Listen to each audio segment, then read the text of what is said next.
Bueno, entonces, para todos ustedes, apreciados alumnos del curso de Seminario de Ingeniería de Sistemas y Computación, les entrego mi más cordial bienvenida, mi saludo cordial, esperando que todos ustedes estén muy bien en sus casas, con sus familias, que no tengan problemas o situaciones de preocupación excesiva.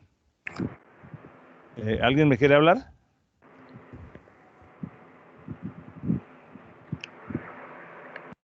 Ah, bueno, es que había por el micrófono abierto. Bueno, a veces esto, pues poco a poco nos acostumbramos a esa situación de los micrófonos. Bueno, entonces, nuevamente comparto en pantalla la información de las personas que están recientemente vinculadas a este curso, que ya los saludé hace un momento.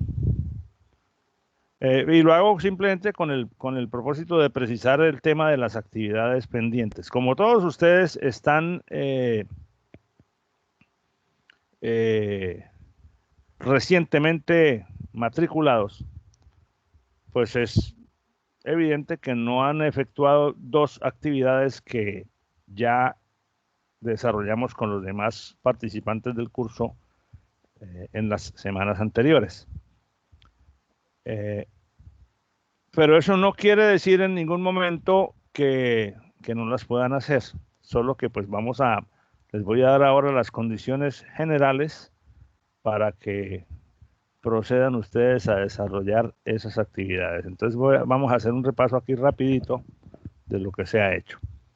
Para esto, y me excusan los demás, pero es necesario que las personas que recién nos acompañan se enteren de toda la estructura que los demás ya conocen. En nuestro sistema sabio, que seguramente ustedes ya han explorado y si no lo han hecho, pues tienen que hacerlo a la mayor brevedad posible, entrando por la página de la universidad. Hay un enlace que conduce a la plataforma Sabio, que es la que estamos viendo aquí en este momento.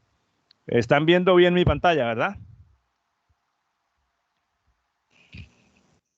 Sí, profe. Sí. Bueno, ahora veo que la página de la universidad tiene alguna situación porque no debería demorarse tanto en responder. Esta mañana alguien me preguntó, ahí está. En este enlace que dice aquí Sabio, aquí se ingresa a la plataforma. Bueno, tienen que autenticar la identidad con el ID, el correo y la contraseña que cada uno de ustedes tenga.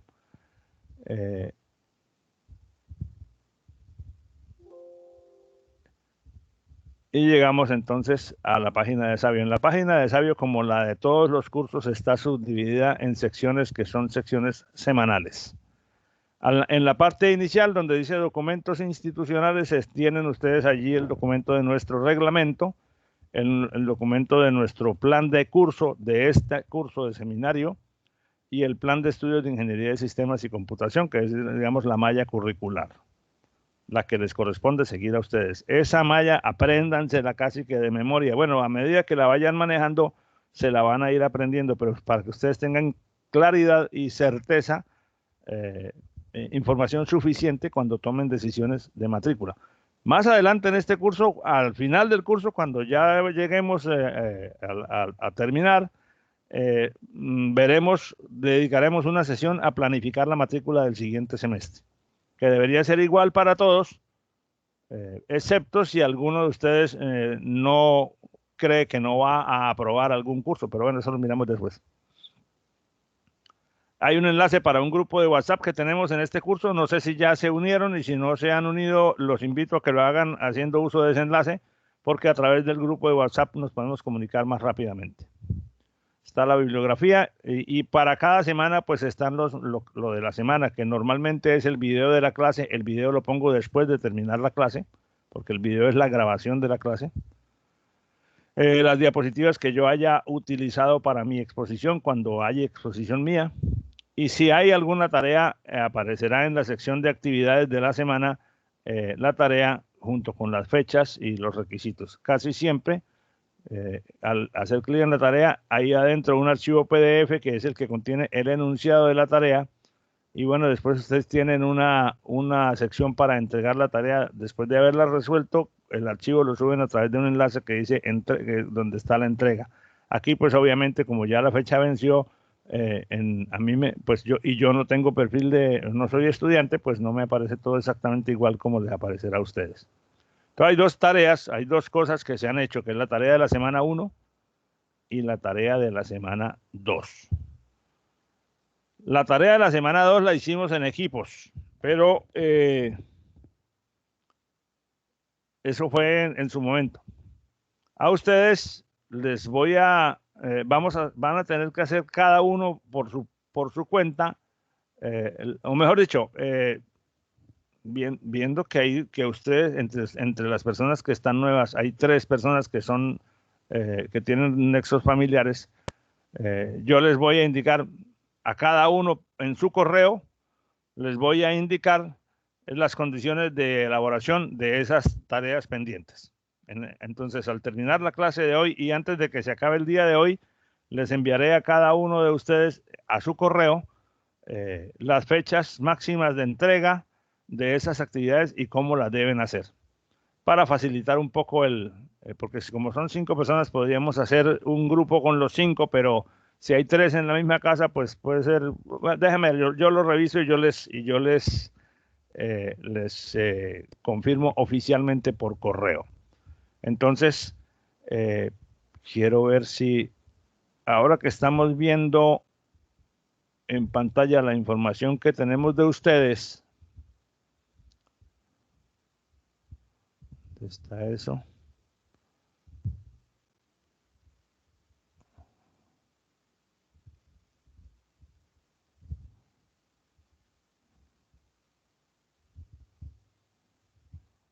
Yo les enviaré al correo las instrucciones respectivas. Parece que aquí no está el correo todavía.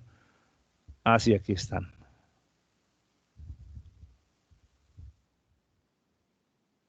Entonces, por favor, díganme en este momento si me refiero a Carlos Salamanca, Dallín Heredia, Andrea Moya, Mateo Gómez y Rubén Villa.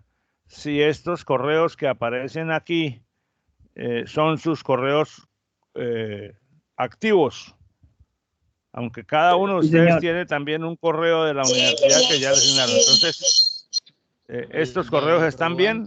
Carlos José, ¿este correo es el tuyo? Carlmaster 2012. Sí, ese es mi correo. Dallin, Daniel. Sí, profe, está bien. Andrea Moya. Sí, señor, está bien. Mateo José. Sí, está bien. Y Rubén Mario Villa. Sí, también, profe. Bueno, bien, entonces allá les llegará la información. Muchas gracias. Bien, en la semana 3 hay una cosa que dice validación tarea, semana 2, esa no la tienen que hacer ustedes porque esa fue una verificación de lo que me habían entregado los demás grupos en su momento. Y hoy entonces vamos a hablar de una cuestión que la mayoría de la gente cuando oye el tema lo dice, uy, esa vaina es un qué peñón. La ética en el ejercicio de la profesión. Yo les puse aquí ¿ustedes han visto a este tipo en algún momento? ¿Han visto esta serie? Da, profe. Yo sí me vi esa serie, profe. Yo sí, profe. Sí, yo me la vi. Profesor, usted es un hombre de cultura, claro que sí me viste esa serie. ¿Crees que la filosofía Perdón, sirve para algo? vamos a... no entendí, por favor, ¿me repites lo que me estabas diciendo? Profe, que usted es un hombre de cultura, muy bien. ¿Por qué? ¿Por qué dices eso? Todos tenemos cultura, viejo. Lo que pasa es que las tenemos diferentes, pero todos. Bueno, Profe, entonces, mire, señor, dígame. es por lo de la serie, ¿me entiende? Que es muy buena la serie. Ah, bueno, entonces, es que no sé si todos la hayan visto, pero esta es una serie de un profesor de filosofía. ¿Sí? Profesor, tengo una pequeña duda. Ya revisé los 2 trabajos que usted puso. Yo se los mandé. ¿Sabe? ¿Y cuál es la duda? O sea, ya no los tengo que hacer, ¿verdad? Porque ya lo hice solo, ¿no? Ingeniero, ¿usted qué opina? Si ya los hizo, ¿los tendrá que volver a hacer? No sé, porque yo pensé que usted iba a conformar grupos con con los No, no, mejores. no, si ya tú los enviaste, ya están enviados, viejo, eso, no te preocupes. Vale. Bueno, entonces, yo no les voy a poner este video a verlo ahora. Es un video en donde Merlí dice, ¿para qué sirve la filosofía? ¿Y por qué les puse ese video? Bueno, primero para invitarlos a que si tienen la posibilidad vean esa serie. Esa es una serie no solamente, bueno, es una serie para adultos porque no porque tenga contenido fuera de lo común o demasiado sexo o cosas así, ¿no? Cuando digo que es para adultos es porque se requiere una mente adulta para entender el sentido de la serie y para comprender las dinámicas que se dan ahí entre un profesor y sus estudiantes y sus historias de vida. Yo no la referencio aquí en este curso por esa razón, sino porque ese clip de 4 o 5 minutos que les puse ahí, simplemente el profesor da su opinión acerca de para qué sirve la filosofía. De hecho, nosotros en la universidad, cuando ustedes vayan a ver electivas de humanidades, van a encontrar entre las muchas que se ofrecen, hay una que se llama ¿para qué es la filosofía? Que es muy interesante porque la filosofía pues es una disciplina que le permite a uno abrir la mente para pensar y voltear patas arriba todas las cosas que uno cree que están ordenadas como lo dice Merlí en la serie. Los invito a que si tienen oportunidad la vean porque no solamente se van a divertir bastante, creo yo, sino porque van a poder pensar bastante más o van a tener un espacio para reflexionar sobre distintas cosas. Bueno, entonces, dicho eso, en la semana 4, que es la que estamos corriendo, tenemos en Sabio varios materiales, algunos de los cuales vamos a utilizar ahora. Está un documento que descargué del Consejo Profesional de Ingeniería y Arquitectura, el COPNIA, Consejo Profesional Nacional de Ingeniería y Arquitectura, que es el Código de Ética para la Práctica de la Ingeniería. Eso es un libro un poco aburridor de leer, pues porque no es un libro, es decir, es una ley de la República. La ética profesional para los ingenieros está definida en Colombia por una ley de la República. Y ustedes van a ver... tal vez en este momento no les resulte muy atractivo leer este tipo de materiales. Aquí lo estamos viendo. Este es el documento que publicó COPNIA. COPNIA es el Consejo Profesional Nacional de Ingeniería, que es una agremiación donde uno saca la tarjeta profesional. Cuando se gradúen, eso va a ser necesario que cada uno de ustedes lo haga.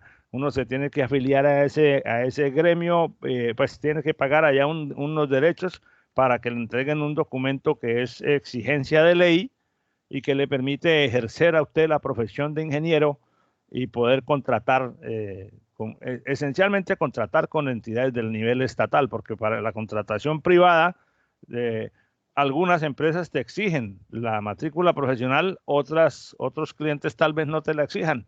Pero para tener un estatus razonable profesional, lo mínimo que uno debe tener para ejercer su profesión es la tarjeta profesional, o sea, la matrícula profesional. Entonces, cada disciplina o las ingenierías nos agremiamos en esta asociación.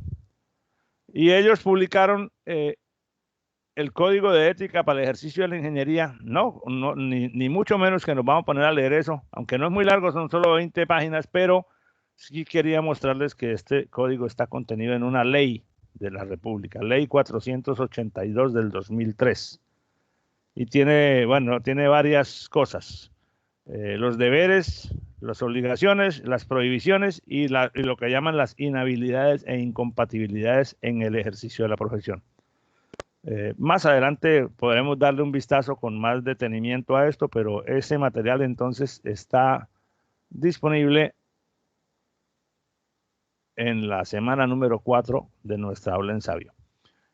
Hay unas láminas que vamos a conversar ahorita y hay unos documentos de unos casos para analizar que los vamos a tratar de usar en el día de hoy. Finalmente hay una actividad que... bueno, pero esta actividad es para hacerla durante la clase de hoy, no es tarea para que nos quede pendiente. Bueno, entonces, dicho todo eso, entonces vamos a proceder a empezar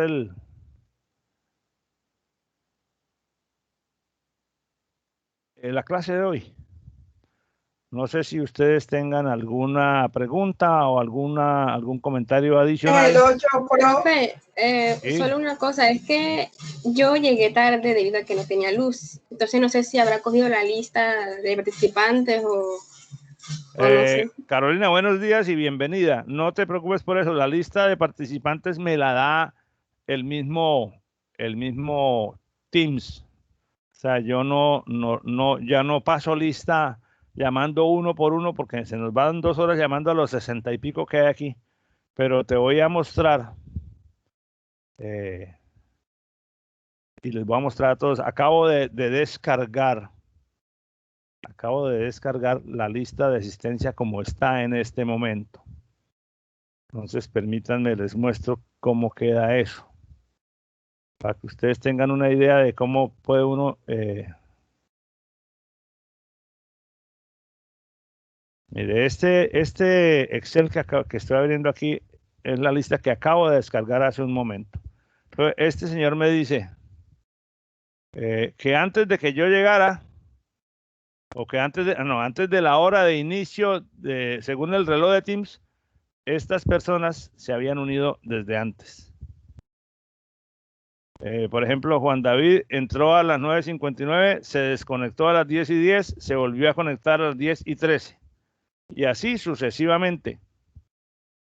Fíjate, se unió antes, se abandonó, o sea, se desconectó y se volvió a unir. De tal manera que aquí yo tengo un perfecto control de eso, así que no te preocupes por esa situación. Yo siempre descargo, antes de cerrar, descargo el último estado de la lista y entonces ahí me queda exactamente todo el récord. O sea que si alguno de ustedes se va a mitad de camino, yo me voy a dar cuenta. Si se va y no volvió, porque por ejemplo se le fue la luz, esa es una causa, o se aburrió y decidió irse para la calle o para otra cosa, entonces yo voy a saber que no estuviste en la segunda hora de la clase, qué sé yo. Bueno, de todas maneras, en las condiciones en que estamos actualmente en la universidad, yo quiero hacer la siguiente precisión. La asistencia, estrictamente hablando, la asistencia en este momento por razones de la pandemia y por esas circunstancias que uno no puede manejar porque se le cae el internet o se le va la luz, y casi no sucede en Cartagena que se vaya la luz, pero se va. Entonces la asistencia, la universidad decidió temporalmente que la norma sobre la asistencia no se aplica, o sea, no es obligatorio asistir.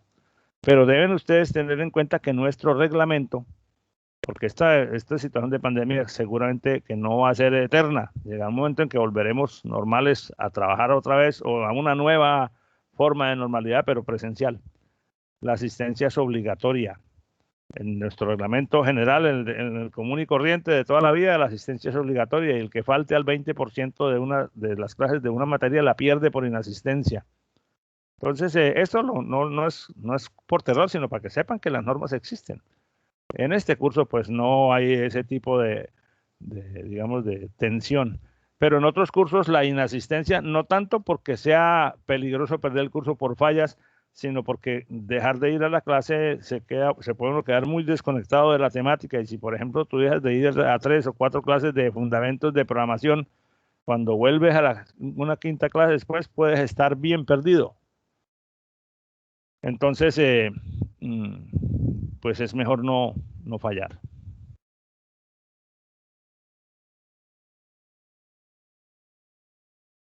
Ah, no, esto no. Perdón, estoy sacando lo que no es.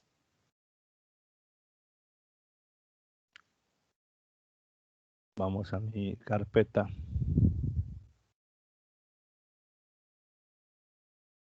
En la nube.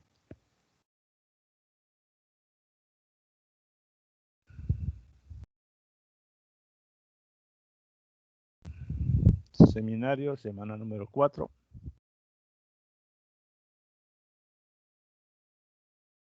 Bueno, ahora sí vamos a hablar de este carretazo que les voy a echar el día de hoy. Entonces hoy vamos a mirar un poquito una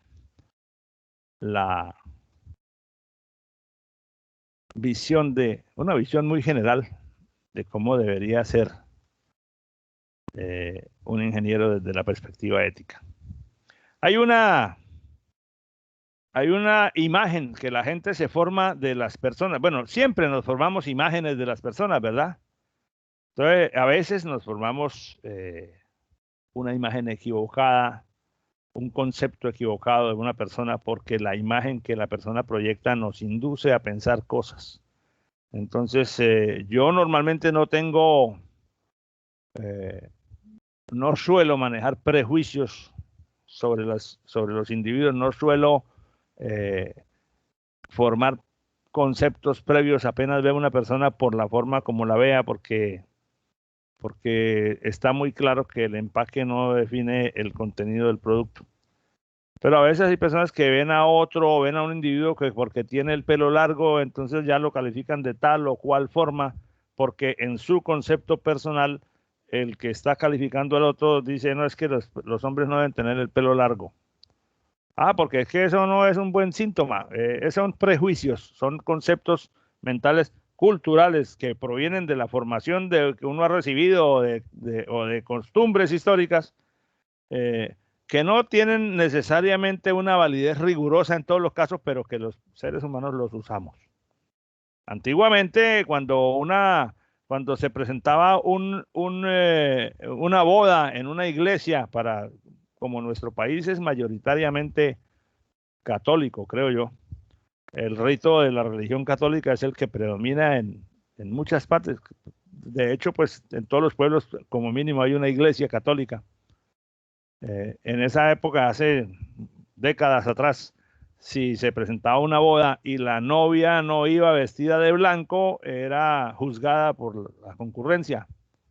Porque era un precepto riguroso, un juicio a priori que la gente hace, que el vestido blanco era el símbolo de que la novia iba pura al matrimonio. No importaba realmente al novio nunca lo cuestionó la sociedad si el man iba puro o no, porque como es hombre, pues ahí está el otro prejuicio. Y esas cosas, como dije hace un momento, provienen del imaginario de la gente, bueno, y de la cultura previa que la sociedad ha construido. Esas cosas van cambiando, como vamos a ver a medida que los tiempos evolucionan, pero siempre hay algún nivel de eso. Entonces, yo les pregunto, bueno, ¿qué características tiene un individuo para que lo consideren o en sus opiniones, según ustedes piensan, un buen profesional, qué características debe tener? Profe, integridad. Una, perfecto. Alguien que me diga otra. Honestidad. Honestidad. ¿Hay diferencia entre integridad y honestidad? ¿O son lo mismo? ¿Se parecen? ¿El uno es parte del otro? Bueno, no.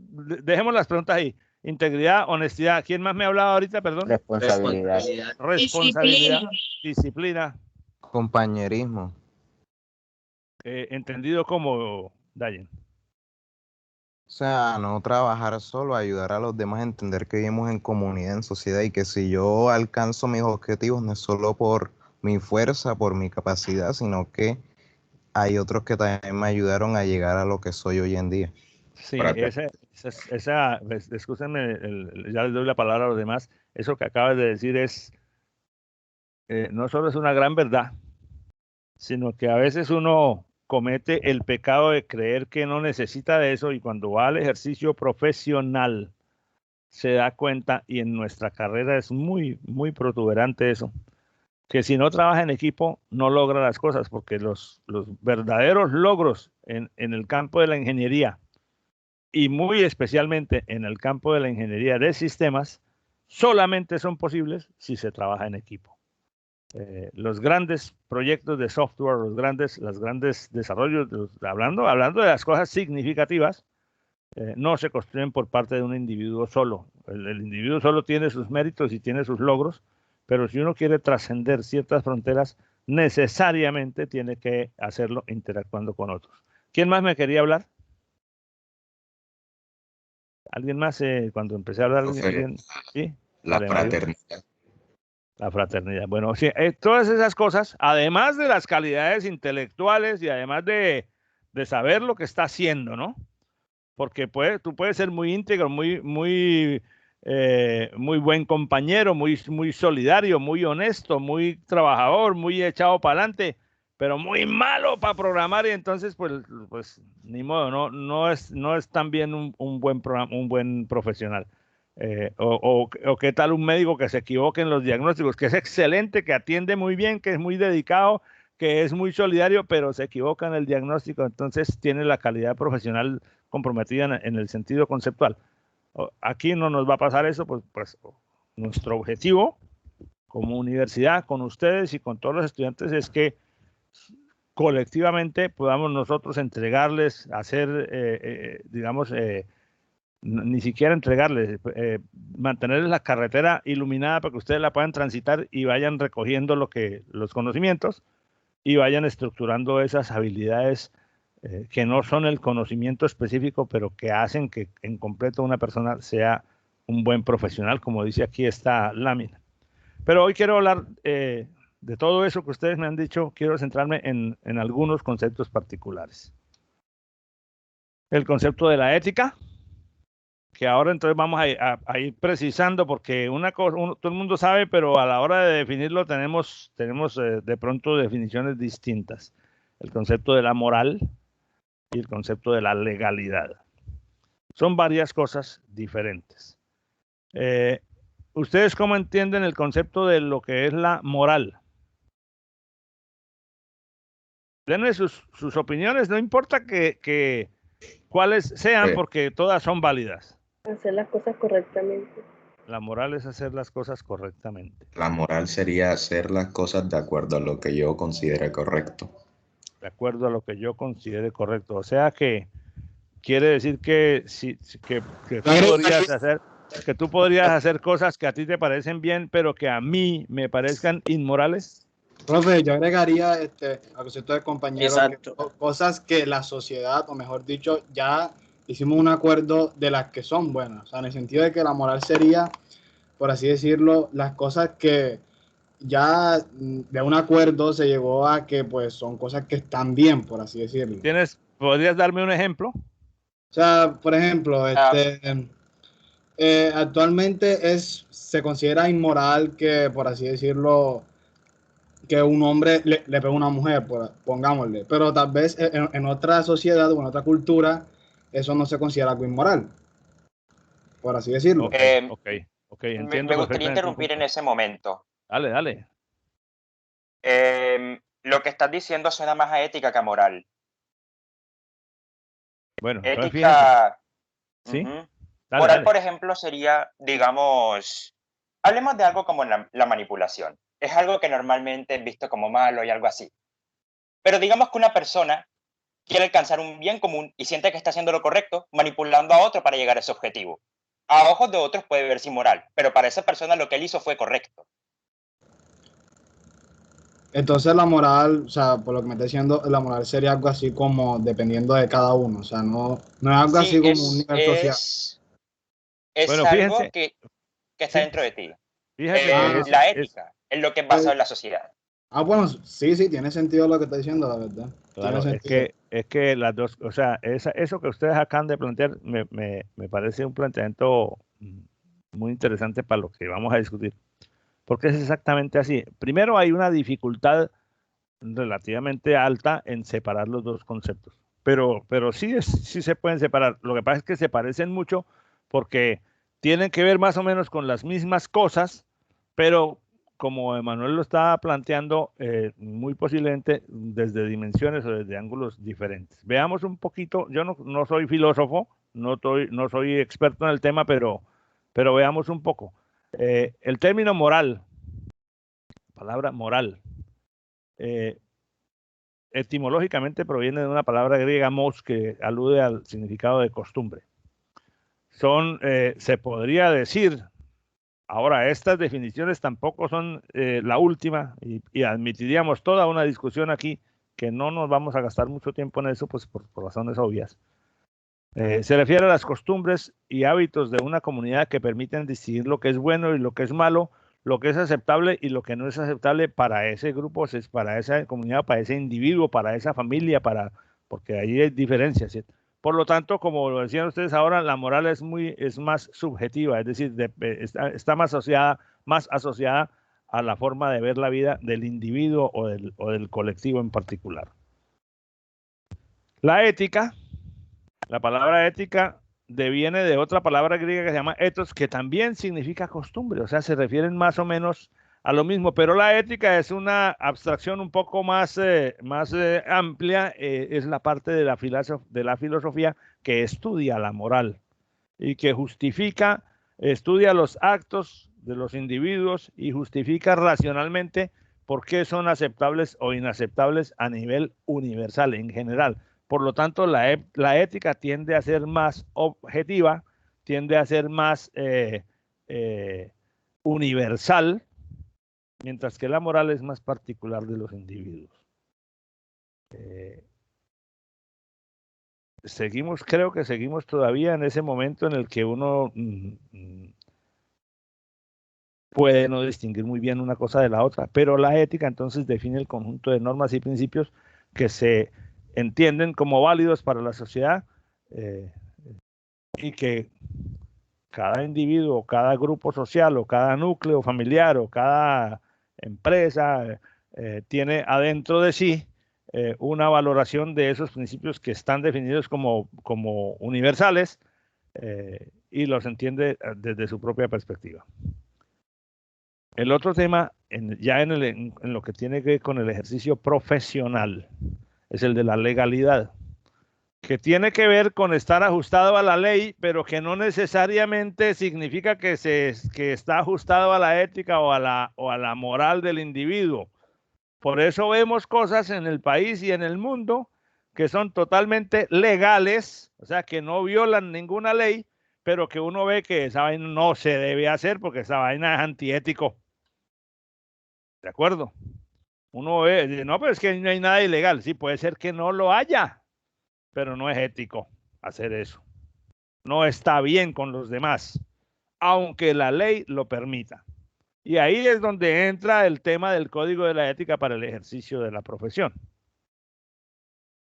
Por ejemplo, ustedes descargan música de la red sin pagar los derechos de autor. Nosotros, cuando digo ustedes, las personas, sí. ¿Por qué? Porque se puede. Pero no es legal. Pero nadie me lo puede controlar. Yo sé que no debo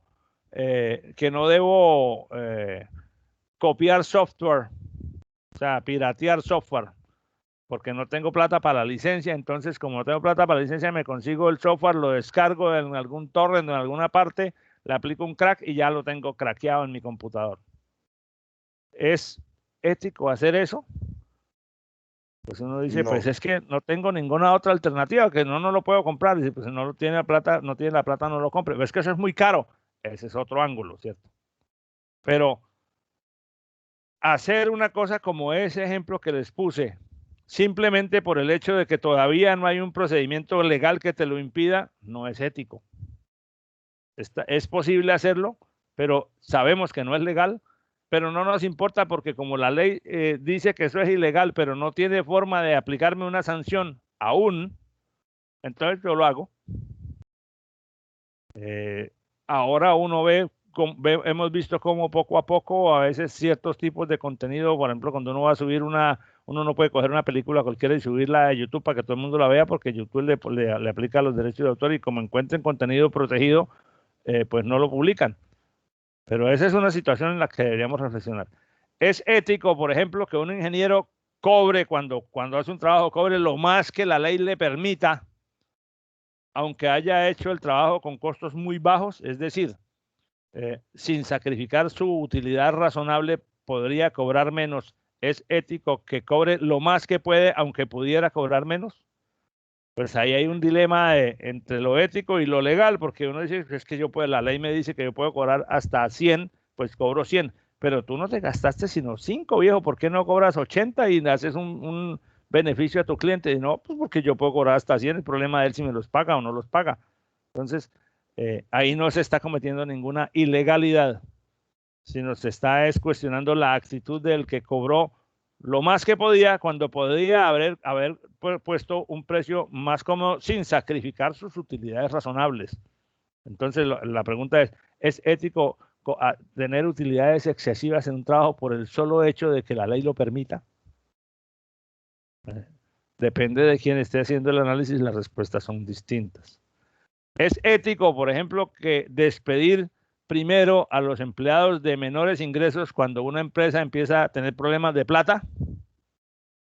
¿No se debería buscar soluciones que afecten menos a los que menos tienen?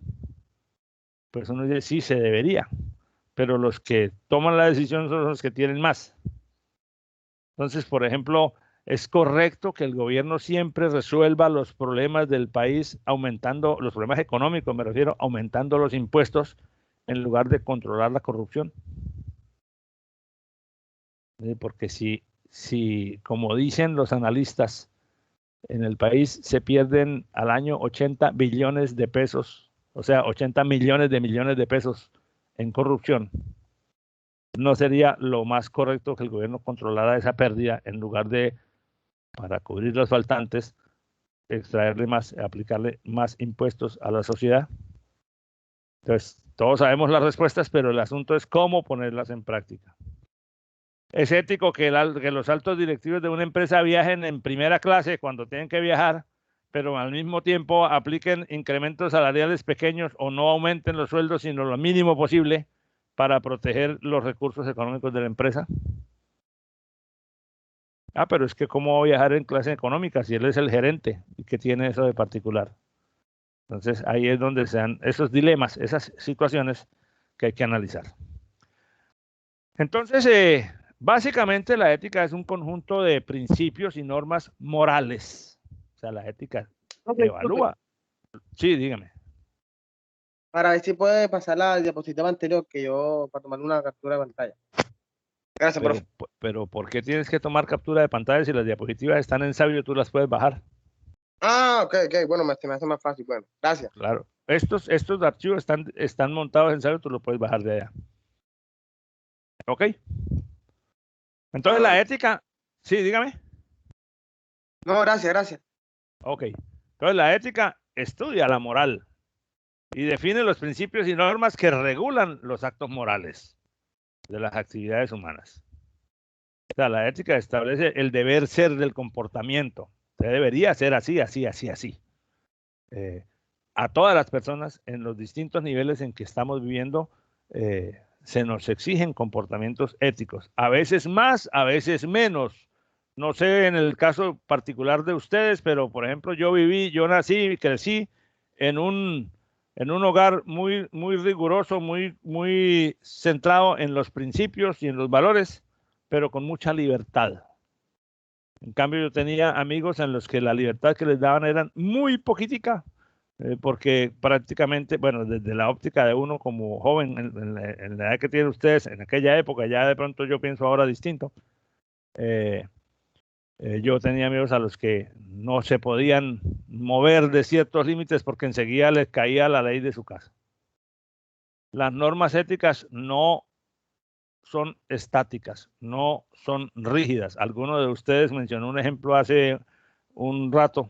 En sociedades antiguas y en algunas sociedades primitivas es totalmente lícito pegarle a una mujer o considerar que la mujer es propiedad de los hombres, como en los casos, en las sociedades musulmanas, en algunos países donde el hombre, donde las mujeres, el género femenino tiene muy pocos derechos comparativamente con los que tiene el género masculino.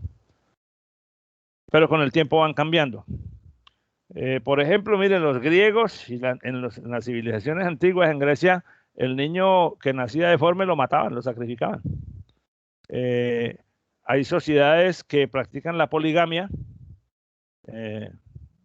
legalmente, es decir, hay sociedades en las que el hecho de que un hombre tenga varias mujeres, pero no al revés, es permitido por la ley siempre y cuando el hombre pueda mantenerlas a todas razonablemente.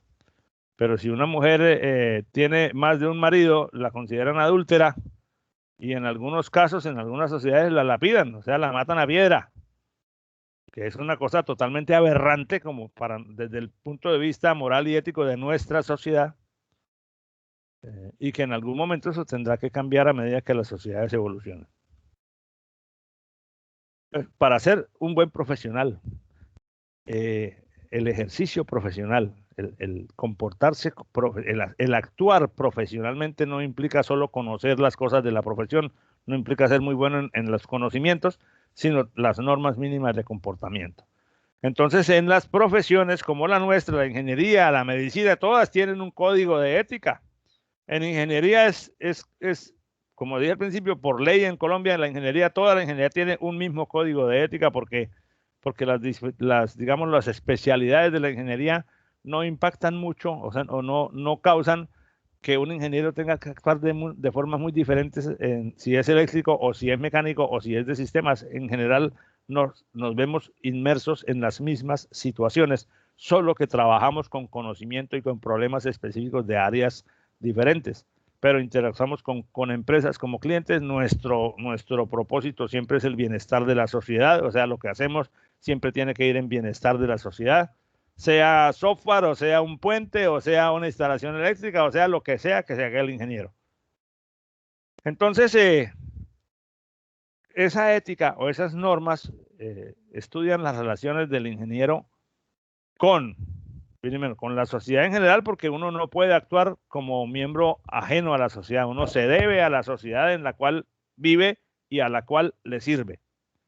Con sus empleadores, ya en el terreno más específico, las relaciones del ingeniero con su empleador, con la empresa que le dio trabajo, ahí hay unas normas de comportamiento que el ingeniero tiene que respetar siempre.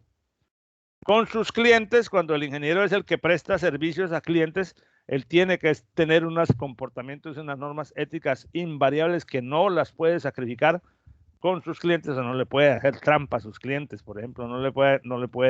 No es ético, no está permitido que el ingeniero entregue trabajos de mala calidad a sabiendas de que están mal y cosas así.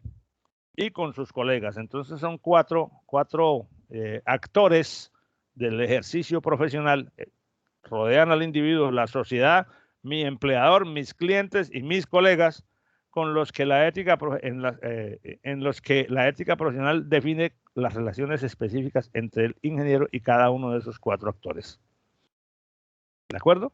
¿Hasta aquí estoy claro en lo que estoy diciendo o está muy... quiero saber si la idea se ha entendido. Todo claro, profe. Bueno, entonces, desafortunadamente, cuando uno trabaja en la vida real e interactúa con empresas, con clientes, con colegas, cada uno de ellos, mi patrono o la empresa que es mi cliente o mi competidor, o sea, fulanito que también es ingeniero y está en el terreno laboral compitiendo conmigo, es mi competencia. Cada uno tiene sus motivaciones y a veces las razones los motivos que impulsan a mis colegas o a mi cliente a actuar de determinada manera, muchas veces son motivos que entran en conflicto con los que me motivan a mí. Entonces nos vemos en situaciones complicadas que uno tiene que aprender a resolver para no comportarse de forma antiética o incluso no caer en la ilegalidad. Entonces la vida no es un jardín de rosas y el ejercicio profesional tiene además de exigirle al individuo la necesidad de estar muy bien formado técnica y profesionalmente, el ejercicio profesional le exige al individuo tener una armadura moral, una armadura ética, un conjunto de principios y de valores que le permitan actuar correctamente para dos cosas. Primero, para que sea calificado buen profesional y por lo tanto, como buen profesional, progrese y sea exitoso. Y segundo, para que pueda dormir tranquilo, viejo, porque cuando uno ya llega a su sitio privado de descanso y tiene una carga emocional y sabe que la embarró y que está haciendo cosas mal, o se vuelve un malandro de ahí en adelante y ya no le importa actuar mal y entonces se lleva por delante de todo el mundo, o no descansa en paz porque porque su conciencia le dice que lo que está haciendo no es lo que él querría hacer, en lo que no se está comportando como él mismo entiende que debería hacerlo. Entonces, por esa es una primera razón por la cual yo planteo esta discusión en este primer curso, pero la van a tener ustedes a medida que vayan avanzando más adelante en otros cursos, van a tener que enfrentarse a dilemas similares a los que les voy a plantear hoy. Entonces, el ejercicio profesional del ingeniero tiene que tener como fin esencial la salud, la seguridad y el bienestar de los ciudadanos. Salud, seguridad y bienestar de los ciudadanos. Entonces, por eso los códigos de ética son de obligatorio cumplimiento para tratar de establecer el marco de referencia dentro del que te puedas mover. Y estos son lo que veníamos diciendo, la sociedad, los empleadores, los clientes y los colegas. El ingeniero le debe al empleador lo mínimo que le debe y todo lo que eso engloba es ser leal con su patrón. El patrón tiene que ser puntual, tiene que ser generoso con sus empleados, con su empleado en la medida de lo posible. Con los clientes, el ingeniero se debe a los clientes en cuanto a competencia, en cuanto a calidad y en cuanto a los menores costos posibles. O sea, uno tiene que ofrecerle a su cliente siempre el trabajo de mayor eficiencia. El mejor trabajo, lo más barato que se pueda. A veces uno tiene la figura de no, tenemos que sacar la mayor cantidad de plata posible. Esa es otra forma de verlo. Pero cuando tú haces el mejor trabajo con el mejor costo, también logras la mejor cantidad de plata si sabes hacer las cosas inteligentemente. Que sea ¿sí? Cómodo, por decirlo así.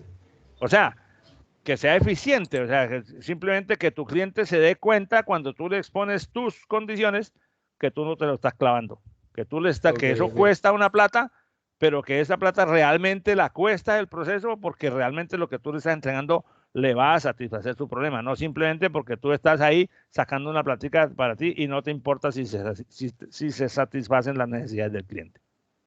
Entonces, la frase que usé hace un momento es muy coloquial, pero dice, o sea, que la otra persona no sienta nunca que tú te estás aprovechando.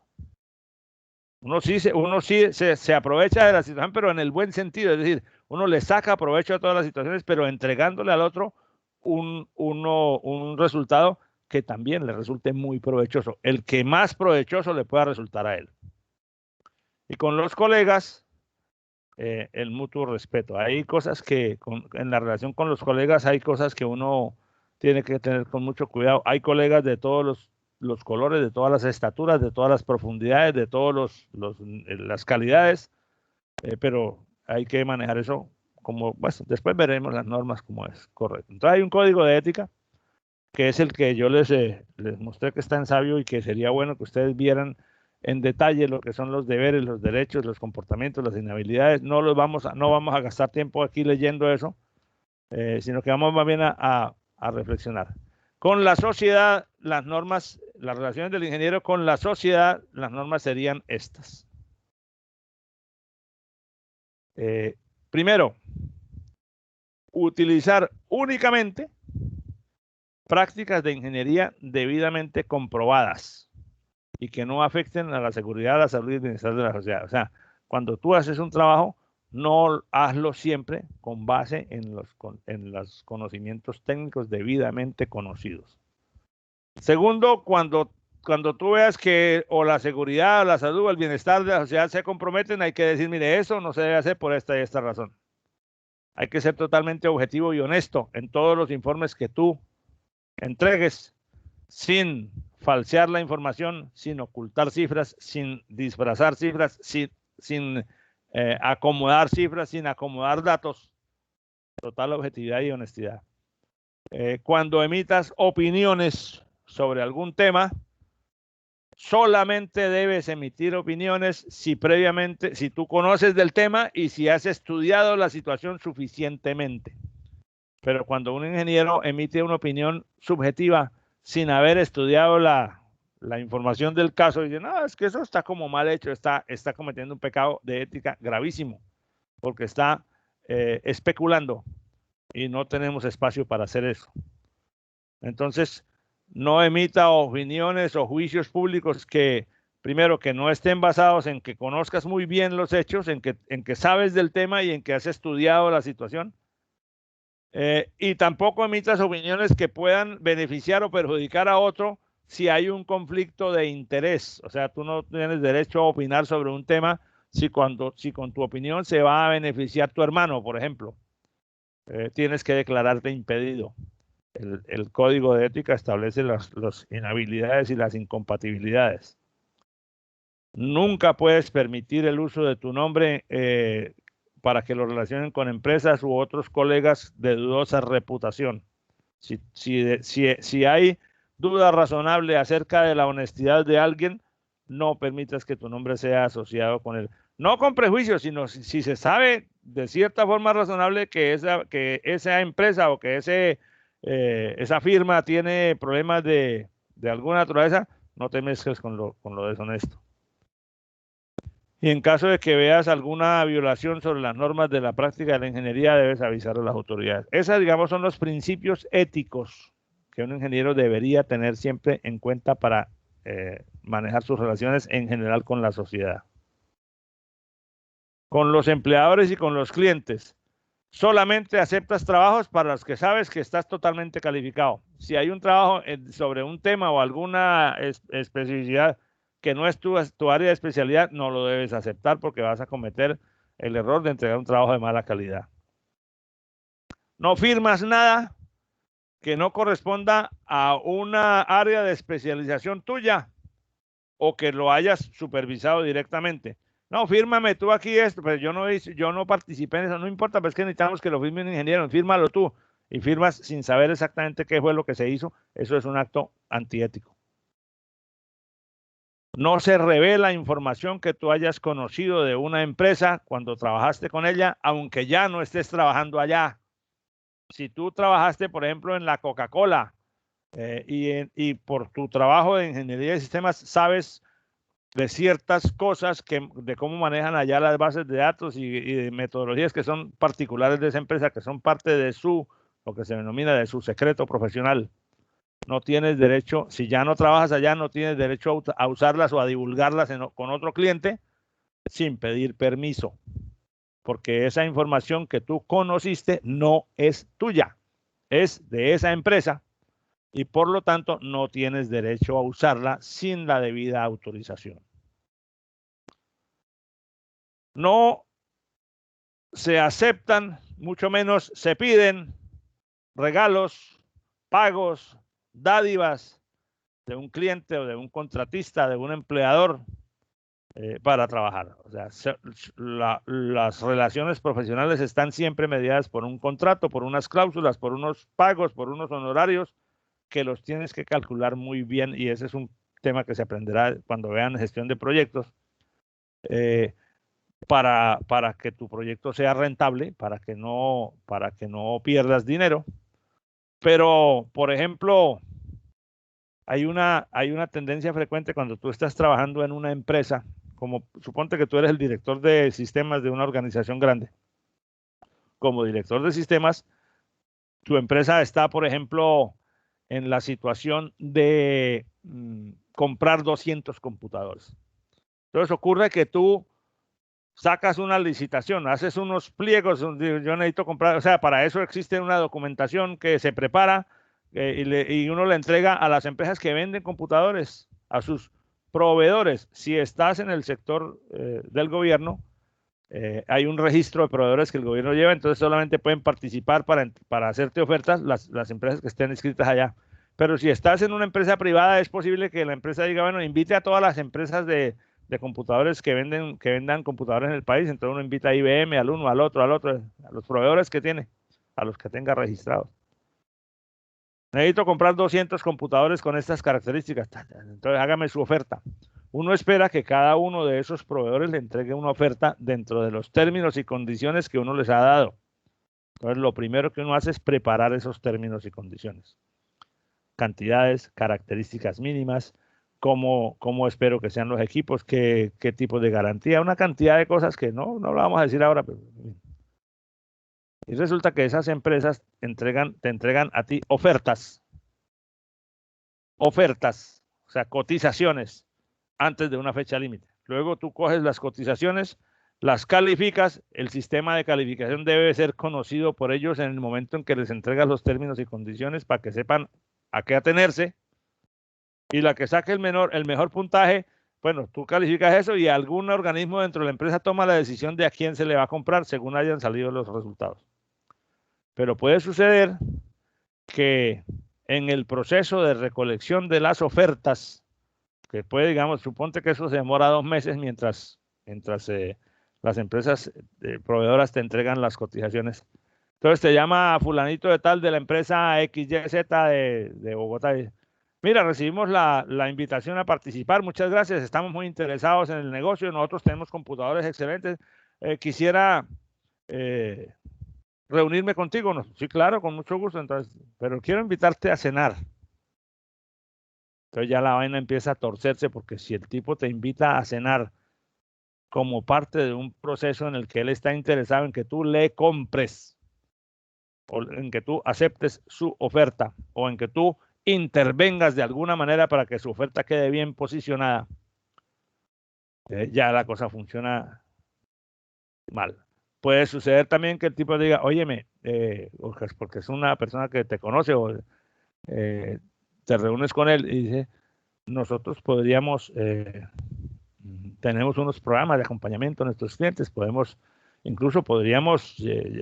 llegar a ser que a ti como director de esta empresa te podemos dotar la oficina o tu casa con unos computadores, o sea, te empiezan a ofrecer cosas por fuera o por debajo de la mesa para que tú te pongas favorable a su oferta. Hay miles de situaciones de esas. Uno ni solicita, porque solicitarlo ya es delito, ni mucho menos acepta regalos o pagos o favores de los clientes, de los contratistas o de los empleadores en ninguna circunstancia. Es muy chévere que al principio de año o al final de año a tu escritorio empiezan a llegar los regalos que le mandó la empresa tal, llegan un poco de regalos de muy diversas categorías, sin haber, o sea, no, porque es Navidad, no, esos regalos tienen el interés o la intención de que tú sepas que el proveedor, o sea, que tú recibas un beneficio de determinado proveedor para que más adelante, cuando se den las oportunidades de negocio, tú lo veas con mayor favorabilidad. Yo les cuento, por ejemplo, cuando yo fui director de tecnología e información de la tecnológica, eso sucedía. En diciembre llegaban regalos de distintos proveedores. ¿Qué hacíamos nosotros con esos regalos? O sea, ya teníamos un código de ética interno y entonces que nos llegaron, por ejemplo, me llegó una caja con 2 lapiceros finísimos, Montblanc, o sea, un regalo dirigido a mí. No venía de persona, me lo entregan a mí, el proveedor tal, y entonces vienen 2 esferos, 2 estilógrafos con una cosa que vale un montón de plata y yo me los puedo quedar porque me los regalaron a mí, pero nuestro código de ética, todas esas cosas que llegan, se reúnen en la vicerrectoría administrativa. Lo mismo los que llegan a la dirección de gestión humana, a las distintas áreas administrativas de la universidad, pues donde se mueve la plata. Y en las reuniones de fin de año, eso servían para regalos, para rifar como regalos a los empleados en las reuniones de fin de año, en fin. Pero no se queda uno con nada de eso, porque en la medida en que uno se quede con eso, se compromete. Obviamente, mucho menos plata ni que le paguen 2 veces por lo que hizo. Ni uno cobra 2 veces por un mismo trabajo. Ni uno envenena el trabajo para que después lo tengan que llamar para volver a cobrar. En la ingeniería de software hay algún grado de ese tipo de prácticas que se entrega el software funcional y operando correctamente, pero el que lo hizo sabe que tiene adentro un veneno que más adelante se va a manifestar para que lo llamen a él para volver a cobrar para arreglar el daño que se produjo, daño que fue intencionalmente causado desde el principio.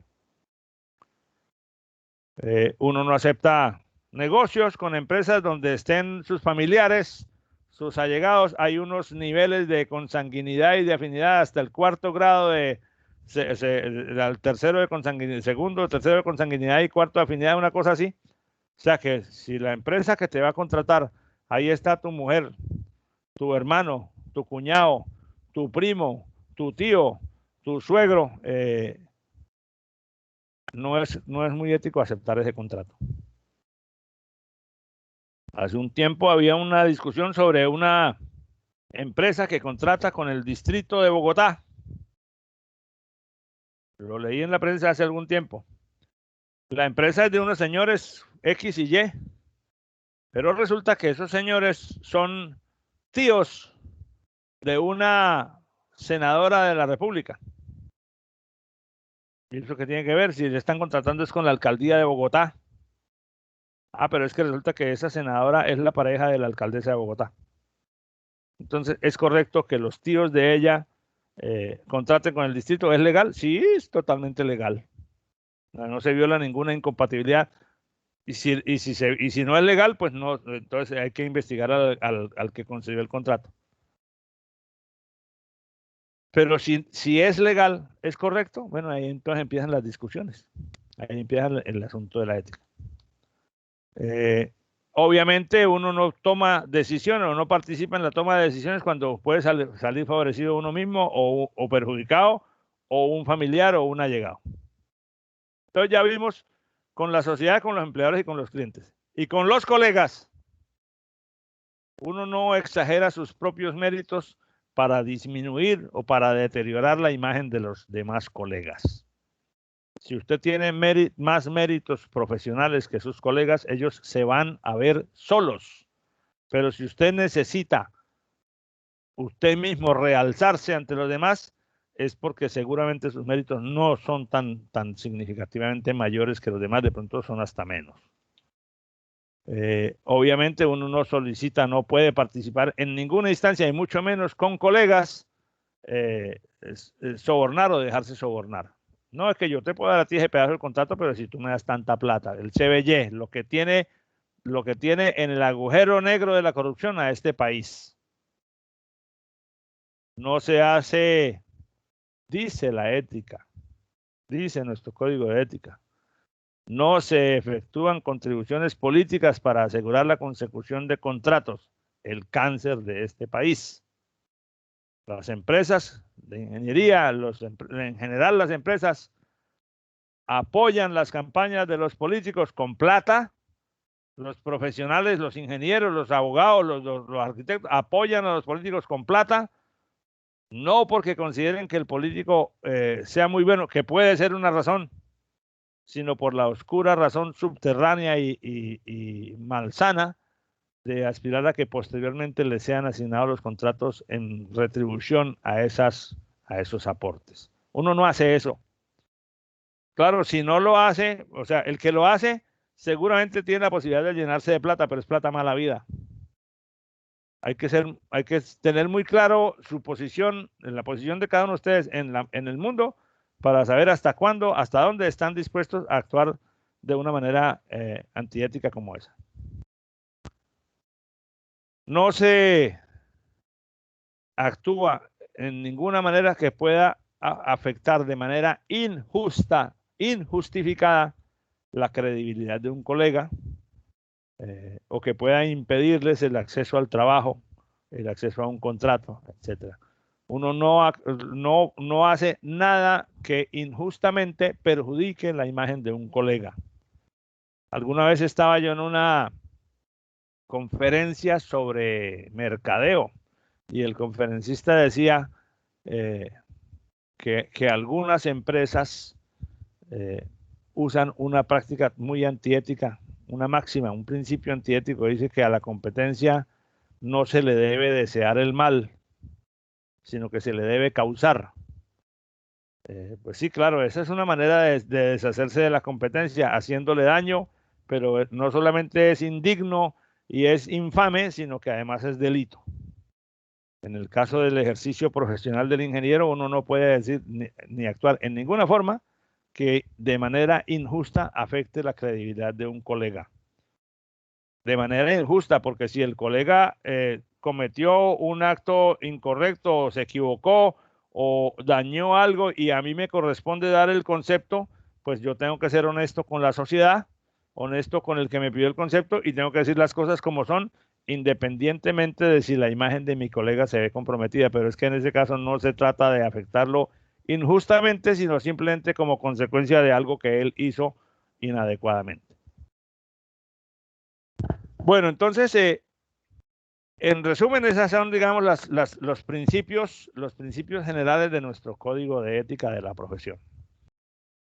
Veo que vamos a replantear un poquito el tema de la actividad de la clase porque no nos va a alcanzar el tiempo, pero al final les digo qué hacemos.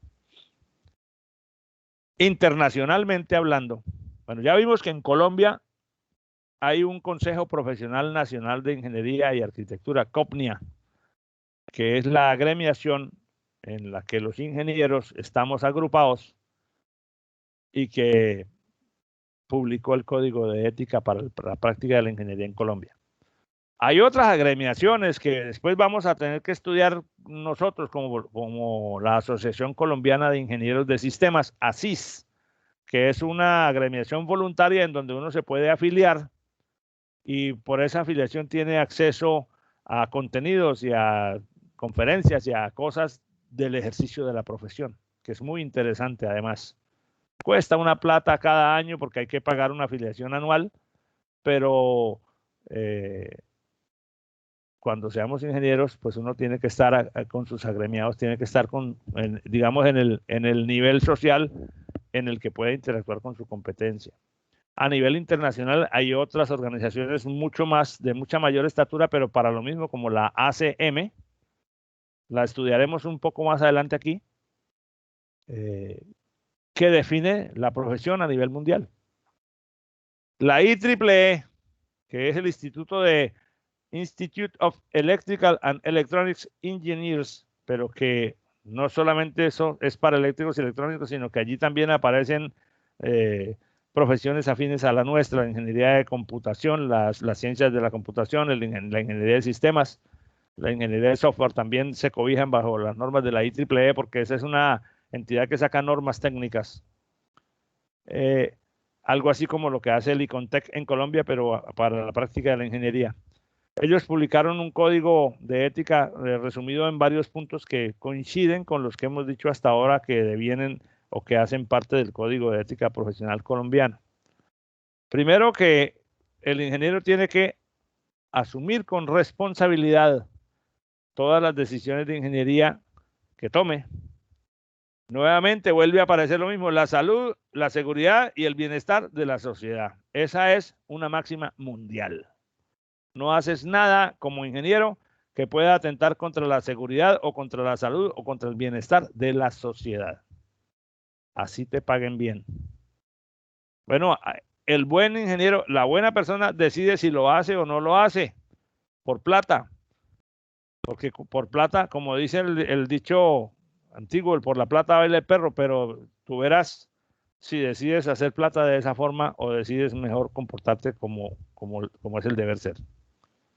Evitar los conflictos de interés, ya lo dijimos en el Código de Ética Nacional, también está presente en el Código de Ética de la IEEE.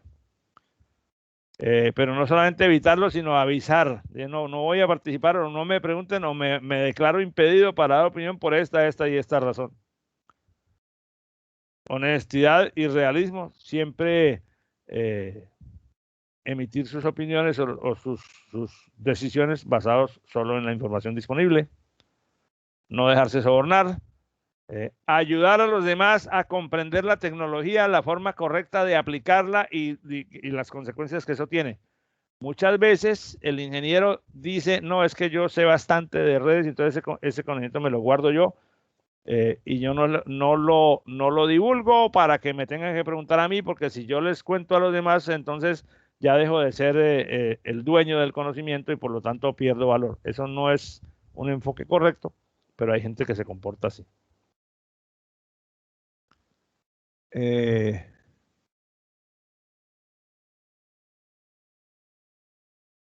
Mantener y mejorar nuestra competencia técnica, o sea, estar siempre al día con el conocimiento. Aceptar trabajos solo si estamos preparados para ellos. O sea, uno no acepta, también había salido en el Código de Ética de Colombia, uno no acepta trabajos si no está suficientemente competente para hacer eso. Yo no acepto el trabajo de hacer una camisa porque no sé coser. Yo no acepto un trabajo donde me pongan en este momento, digo, bueno, necesito que usted nos ayude por ejemplo, a crear un sistema experto, que es una herramienta de inteligencia artificial para tal o cual. No me meto en eso porque esa no es mi área de especialidad. Yo podría ponerme a estudiar y a revisar y yo podría entregarte de pronto un producto, pero no es mi área de especialidad, por lo tanto no.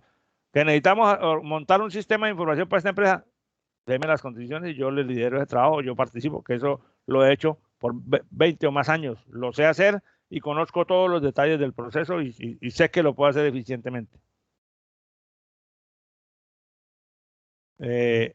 Esta es una cosa que es muy difícil para muchos ingenieros, para muchos profesionales en general, pero para muchos ingenieros, aceptar la crítica.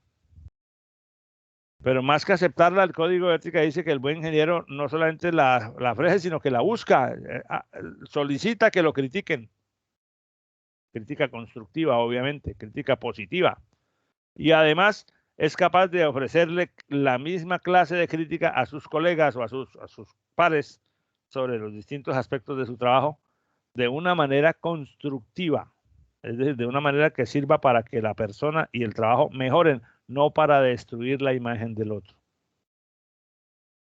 Tratar de manera equitativa. Bueno, esto más que de ética profesional es de ética natural, que todavía no lo hemos aprendido a hacer en el mundo y estamos bastante lejos.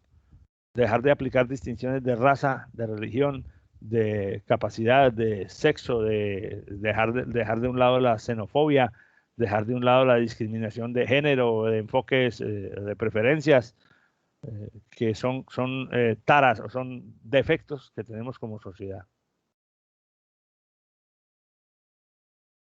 Evitar injuriar a otros y ayudar a los colegas y colaboradores en su desarrollo profesional. Como ustedes ven, estas normas que es un resumen muy sucinto, perdón la redundancia, un resumen muy resumido, un resumen muy compacto del Código de Ética publicado por la IEEE, son exactamente los mismos principios, con palabras diferentes o con una distribución distinta, pero que reflejan exactamente el mismo conjunto de normas éticas de nuestro Código de Ética Nacional.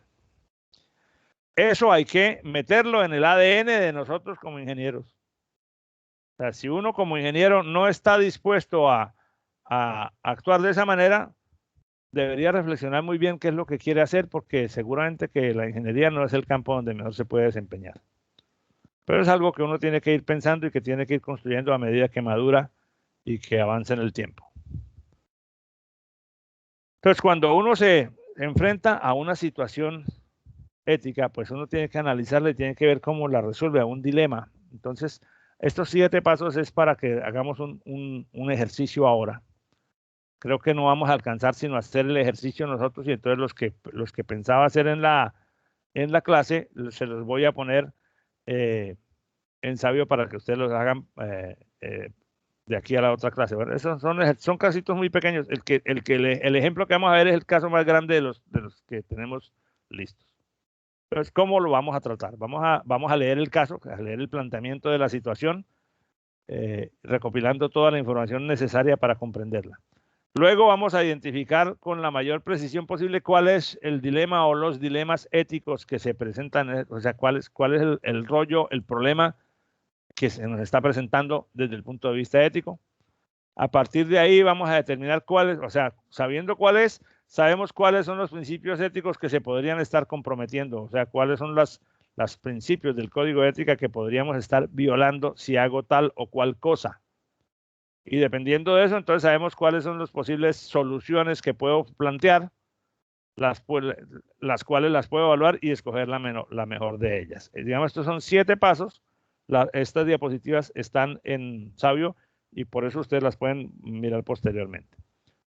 Entonces, veamos el ejemplo número 1. Voy a abrir aquí un archivo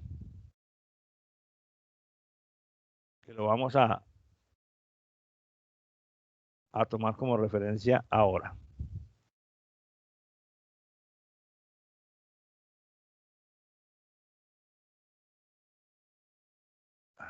¿Dónde está? Ya.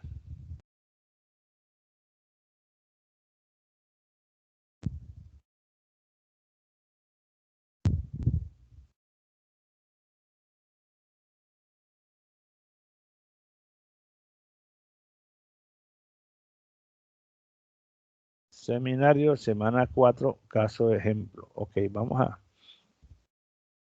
Voy a proyectar el caso de ejemplo. Este es un caso más extenso que los otros 3 que les voy a poner a estudiar. Y los voy a poner a estudiar en forma colectiva, así que yo les digo cómo.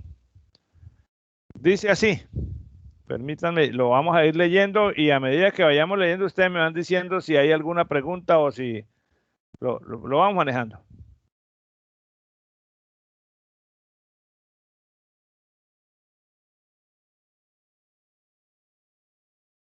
El ingeniero Alberto Torres es un ingeniero ambientalista especializado en la realización del análisis del impacto ambiental relacionado con proyectos de desarrollo industrial. Ustedes saben que un proyecto de cualquier naturaleza, de montar una fábrica o de abrir una mina o de crear una represa, tiene un impacto ambiental en el sitio donde se vaya a hacer.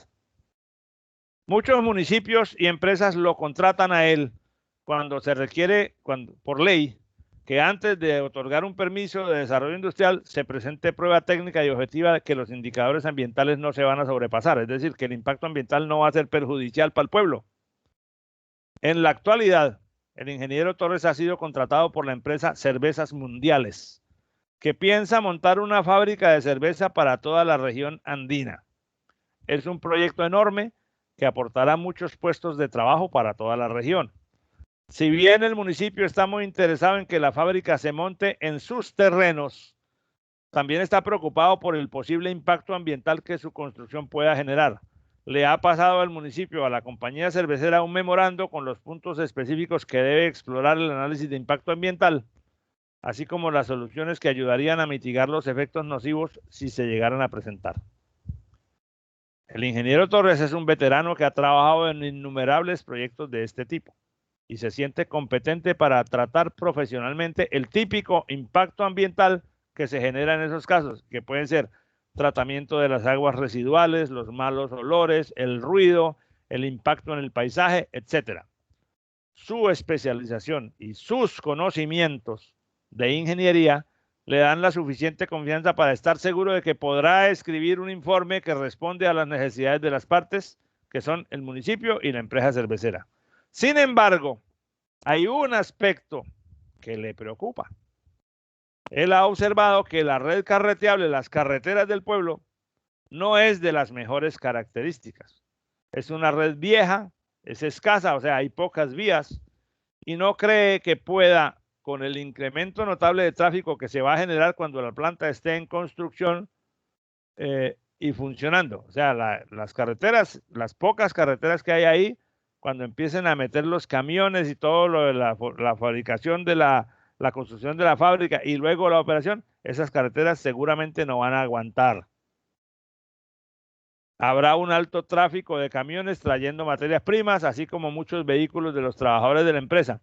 En esta área, en el área de análisis de tráfico vial, él no se siente competente como para emitir una opinión profesional. O sea, él está muy bien calificado para evaluar el impacto ambiental de la construcción de la empresa en los otros aspectos, como se mencionaron ahí, de las aguas residuales, de los malos olores, del ruido, de cómo se afecta el paisaje.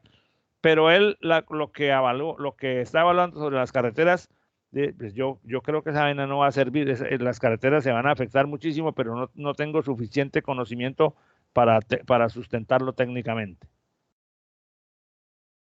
No puede predecir el efecto que sobre el sistema vial del municipio pueda tener este desarrollo industrial. En situaciones similares, él mismo ha realizado el estudio siempre que el problema fuera sencillo, pero cuando el asunto era más complejo, como es en el caso actual, se contrataba a un especialista en estudios de tráfico. Comenta este punto con el gerente del proyecto de la compañía cervecera y le expone sus inquietudes. El ingeniero Torres le comenta que en su opinión no debería generarse un problema mayor al que se le puede dar solución con facilidad. Sin embargo, le dice al gerente que se contrate un experto en el tema, dado que la autoridad municipal lo ha planteado en su memorando como un punto importante. El gerente del proyecto cervecero se opone, aduciendo los costos y el tiempo extra, pero el ingeniero Torres percibe que en el fondo lo que tiene es un temor a que el estudio demuestre un daño severo en el tráfico de la zona y que entonces el proyecto pueda ser vetado por la autoridad del municipio o por la autoridad vial. Entonces el tipo dice, no, es que eso sale más costoso, eso no, pero lo que de pronto tiene es miedo de que realmente salga claro que la construcción de la empresa va a dañar las vías del municipio. El gerente del proyecto le indica que haga él el estudio de impacto ambiental vehicular y que en su conclusión final incluya que no existirá impacto debido al tráfico adicional previsto. Entonces, ese es el caso.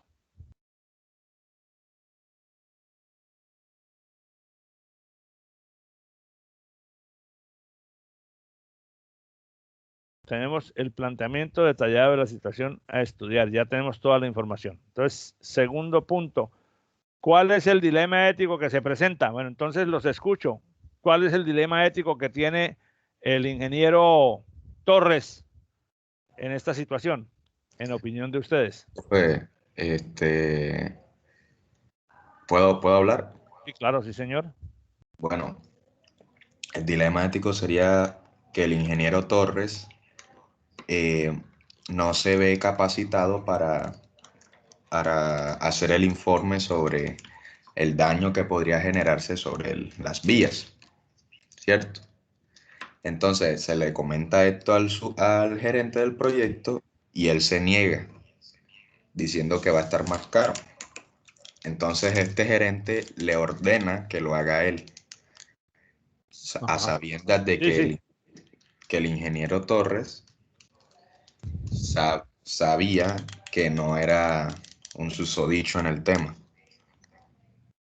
¿cierto? Entonces, el dilema sería si realiza el informe el ingeniero Torres o no. Bueno, gracias, Mario. Profe, yo tengo algo. Había visto las manos levantadas de Mateo y de Dayin Daniel. Mateo, sigue tú.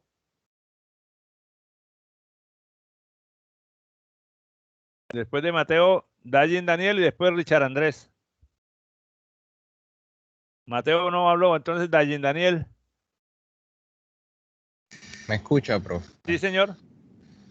Pues el dilema ético es que el ingeniero Torres está entre la espada y la pared porque aunque él sabe que no está capacitado para ofrecer un resultado, ofrecer una respuesta clara sobre el tema de las vías, porque dice que él siempre había contratado a algún profesional en esa área que lo hiciera, pero como el gerente le dice que no, además de eso, se ve en el problema de que tiene que echar mentiras. Exactamente. Exactamente, él no lo quiere hacer porque, o sea, según lo que estamos diciendo ahí, él es como una persona honesta, pero se encuentra en una inquietud porque quizás eso no lo plantean, pero yo puedo inferir que si él se opone, quizás lo quiten del proyecto y pierde esa gran oportunidad de trabajo por no hacer, por no echar mentiras, decir una falacia. Ahí es donde está el dilema, exactamente, ahí es donde está el dilema. O sea, ok, ¿yo qué hago? ¿Hago lo que es correcto o echo la mentira para conservar el puesto? ¿Alguien más quería hablar? Que no recuerdo quién es el nombre, pero ya bajó la mano. Profesor. Adelante. Como usted nos estaba diciendo antes, no era su especialidad. Su especialidad era el tema ambiental, el daño que causaría la construcción. Entonces, cuando como dice mi compañero, él está entre la espada y la pared porque él es honesto y no quiere, pero podría perder el puesto. Entonces yo me imagino que él lo que podría hacer, si él es así honesto, podría ir a buscar a la persona.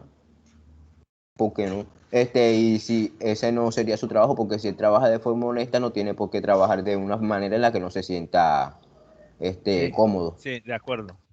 El tema ahí es que, sí, o sea, como yo no soy experto, mire, dice, a usted, digamos, suponga que usted es el ingeniero Torres. A usted lo contrataron para analizar el impacto ambiental de un desarrollo industrial. Se le pide que diga que el tráfico que va a causar esa vaina no va a dañar las vías. Pero usted no tiene la competencia. Usted sabe que no es competente para dar ese concepto. O sea, usted no sabe si... O sea, a usted le parece que el tráfico seguramente puede dañar las vías. Pero como usted no es experto en ese tema, lanzar esa opinión, decir, no, es que se van a dañar, o no, si usted dice que se van a dañar, alguien le puede decir, pero es que usted no es experto en vías, ¿por qué no pone más bien a un experto que lo diga? Y si usted dice, no se van a dañar, y se dañan después, ay, entonces usted, ¿por qué dijo que no se iban a dañar si usted no sabía de esa vaina? Entonces, igual él va a ser el perjudicado, ¿cierto? Digamos, ese es el dilema. Ahora, ¿qué principios o normas éticas se podrían estar violando dependiendo de lo que se haga? Primero, la honestidad y la competencia del ingeniero para emitir un juicio válido. El ingeniero no puede firmar un documento en el que incluya datos falsos o incompletos solamente para satisfacer las necesidades del empleador. El que lo hace, porque hay gente que lo hace, está comprometiendo su calidad profesional y podría estar cometiendo un delito, porque las mentiras en términos económicos que causan detrimento económico pueden convertirse o pueden configurarse en un delito que persigue a quien dijo la mentira, incluso años después, hasta echarlo a la cárcel. Depende pues del impacto negativo que haya tenido. Profesor. Sí. Y también que estaría firmando un documento en el cual no corresponde a su campo de especialización. Además, muy bien, además está haciendo uso de su firma para respaldar datos para los que no está completamente competente. Que es lo que dice aquí, tienen que ver en este caso las directrices de competencia. Solamente emitirá un juicio en aquellas áreas en las que se sienta competente. Mantener y mejorar nuestra competencia técnica y aceptar trabajos tecnológicos solamente si nos encontramos preparados para ellos por formación o experiencia, o si las partes interesadas se encuentran informadas de que yo no tengo la suficiente competencia. Es decir, él puede decir, yo creo que eso no se va a dañar las vías, lo puede poner en el informe, pero igualmente manifiesto que este es un concepto que yo lanzo desde mi perspectiva personal, pero yo no tengo la especialización suficiente para garantizar que eso inequívocamente va a ser así.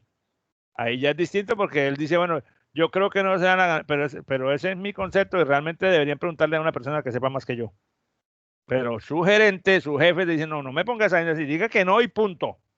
Porque si me lo pone así, entonces el alcalde del pueblo me va a decir, bueno, contrate a un ingeniero de vías y eso me sale más costoso y se me daña la utilidad del proyecto. Esa es la situación. Ok, muy bien. ¿Cuáles serían los posibles escenarios de solución? Bueno, por ejemplo, una primera posibilidad es que como la empresa se le negó a usted a contratar un experto en el área en el que no se siente con suficiente competencia, usted declina el contrato y se retira. Dice, no hago esa. Eso a veces se puede hacer. O sea, esa salida es la más. O sea, si tú estás obligado a hacer algo con lo que no estás convencido o algo que va en contra de tus principios, ese no es estás como la vivienda, estás en el lugar equivocado. Pero a veces las necesidades y las presiones económicas hacen que no sea tan fácil, o que sea a veces muy difícil decir, bueno, yo me retiro de esta vaina. Otra alternativa posible es que usted realice el estudio, pero no incluye la parte en la que usted no se considera competente. Esa también es correcta, pero vas a tener problemas con tu jefe porque tu jefe te dice, yo no te dije que pusiera esa vaina. Entonces, si no me bajo, entonces te pueden echar. No sé, depende de cómo sea la situación contractual. Y la tercera, usted realiza el estudio completo, incluye su concepto del tema, el impacto por el tráfico adicional de acuerdo con los análisis que usted haya hecho, hasta donde su competencia le permite. O sea que tiene que quedar en evidencia en el informe que se incluyó hasta donde usted puede hacerlo con lo que usted sabe, pero eso debe ser explícito para que la gente sepa que ese concepto puede ser insuficiente. Creo que no hay más. Entonces, los primeros dos conducen a lo mismo. La empresa no va a aceptar el trabajo a medias y si usted no hace todo, no hace nada y se pierde el proyecto. Usted encuentra en la posición de servirle o de tener contento a Dios y al diablo, a dos patrones. O sea, tiene que tener contento al municipio y al jefe suyo, pero ellos no están interesados en el mismo resultado porque el alcalde quiere que esa cosa le garantice que no va a haber problemas y el jefe suyo quiere que su informe garantice que a él le van a dar el contrato. Lo de los problemas que vengan después. Entonces, usted debe escribir un informe veraz, pero al mismo tiempo tiene que tener en cuenta los intereses de su cliente. ¿Son compatibles los intereses de la firma, de la sociedad que está representada por el alcalde, con los intereses de la empresa que lo está contratando usted para que haga el informe de impacto ambiental? Pues no son muy compatibles. O sea, son compatibles en una parte porque ambos quieren hacer la fábrica, pero hay una parte en la que son abiertamente distintos. Al alcalde le interesa que se haga la fábrica, pero que no se afecte mayormente al resto de las condiciones de su entorno, y al gerente que lo contrató a usted para hacer el estudio ambiental le interesa es que usted diga que la fábrica se puede hacer sin impactos, independientemente de si eso es verdad o no. El otro escenario, el último, es el que usted haga el informe completo, pero sin manipular las cifras. O sea, contrariando un poco al gerente que lo contrató a usted. Usted realiza el informe de impacto vehicular de acuerdo con sus conocimientos y con los datos que usted recoja, dejando claro en el informe sus limitaciones con relación a esta parte del proyecto de impacto ambiental. Solamente firma ese documento porque con lo que usted está de acuerdo y nada más. Entonces, ¿qué hacer? Bueno, usted les puso claramente a su cliente desde el principio cuáles eran sus competencias. Si su empleador insiste en que usted siga al frente del estudio a pesar de esas limitaciones que tiene, usted debe ser muy cuidadoso en su informe para que no aparezca nada sobre lo que usted no esté seguro, porque todo lo que usted ponga ahí después le van a decir responda por lo que escribió ahí. Si usted escribe cosas en el informe sobre las que usted no está seguro, tiene que decirlo, o no escriba sino aquellas cosas de las que usted esté seguro totalmente. En algunos casos la situación comprometedora se presenta porque no se aclaran desde el inicio las limitaciones en las competencias. O sea, hay gente, no, yo soy capaz de hacer toda esa vaina, y cuando le sale el chicharrón, viene, yo dije que yo era capaz, pero yo no sé de eso de carreteras. Entonces, hay que tener eso muy claro desde el principio, porque es mi responsabilidad como ingeniero que quien me va a contratar sepa exactamente qué es lo que yo soy capaz de hacer. Cuando ya se ha avanzado en el proyecto, resulta difícil negarse a seguir, y entonces ya no es tan fácil encontrar la salida, porque usted dijo que usted sabía de esa vaina, entonces me hubiera dicho desde el principio, contrató a otro que sí supiera. Entonces es mejor decir desde el principio cuáles son tus verdaderas calidades, cuáles son tus verdaderas competencias, cuáles son tus verdaderas limitaciones, para que quien te contrata lo haga sobre una idea clara de qué tanto te puede exigir. Bien, esa es la metodología de análisis. Vamos a Sabio un momento.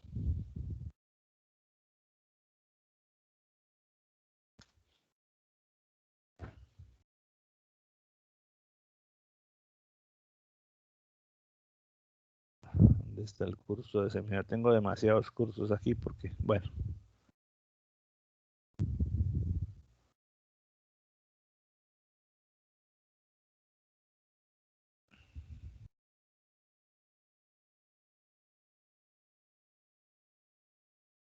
Bueno, entonces mire, ¿qué pasó? Puse un... ¿Cuál video se activó?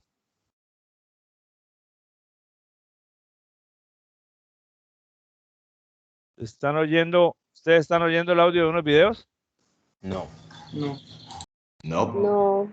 Ah, bueno, es que algo pasó aquí que se me activaron unos videos. Menos mal que ustedes no estaban oyendo ese arroz con mango que me salió aquí.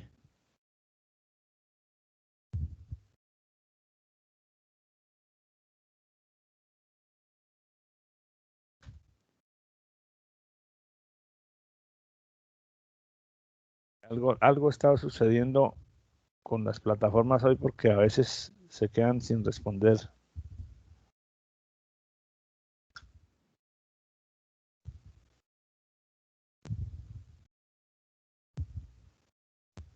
Seminario de Ingeniería de Sistemas y Computación. Bueno, entonces mire, en la semana 4, aquí va a haber, hay 1, 2 y 3 casos distintos al que acabamos de ver. Son un poquito más cortos, pero son situaciones parecidas a esa.